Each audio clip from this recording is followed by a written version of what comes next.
I'm here with Dr. Earl Okamura. He's an ophthalmologist, and a couple questions, Earl.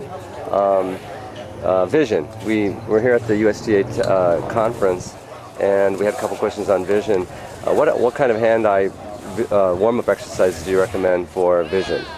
Okay, well, first of all, we want to make sure our eye muscles, there are 6 eye muscles that control eye movement, and so you want to go ahead and just do some very general eye movement loosening techniques. You can get a tennis ball or any object and just go in a circular fashion and just have their eyes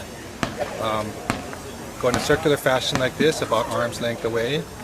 And you see, try to keep your head still and use your eyes only, and then rotate it. You do that about 5 times each direction. And then you want to go back and forth, so just have like 2 tennis balls on each side at arm's length, and keep your head still and look at one, and look at the other, look at one, look at the other, look at one, look at the other, and do that about 5 times. You mentioned about computer games. Is this a muscle in the eyes that can fixate on a fixed object, such as a computer game? Tell us a little bit about the computer games you mentioned. Okay, so we live in an age where computer vision syndrome is actually becoming a household word now, and it's basically due to the fact that most households have computers, and as much as kids, for example, play computer games hours on end, what happens is the internal muscles, focusing muscles of the eyes, become fixated at a certain distance, which is about 20 inches or so, like that.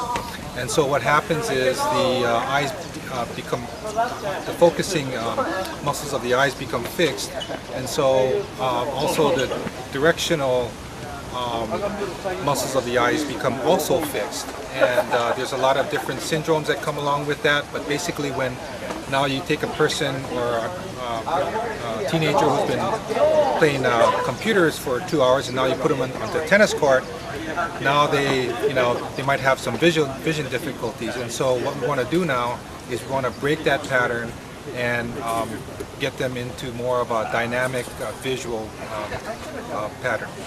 Lastly, you talked about maybe misdiagnosing like an ADD person, or when we see clumsiness you on the court, which there's a lot of players that have trouble predicting and intercepting where the ball is going to be. Could this possibly be a vision problem?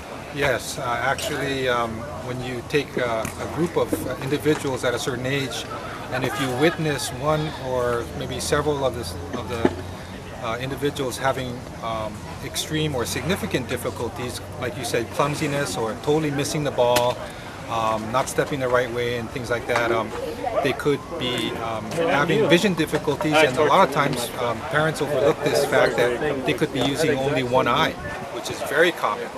And so there are exercises and different ways of evaluating that, but those are factors that we definitely need to address.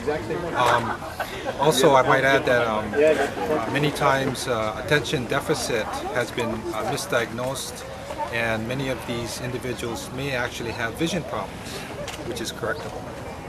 Lastly, what about juggling skills? What other vision warm-up exercises can you recommend? Okay, it's a good question. Juggling is absolutely a great hand-eye coordination as well as dynamic visual exercise, and if they can juggle, that'd be great.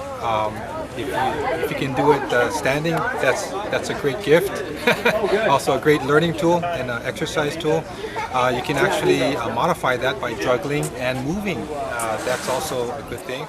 You don't have to have a lot of skill to juggle. Sometimes just using 2 balls and walking at the same time and alternating juggling with 2 balls is a great skill to learn.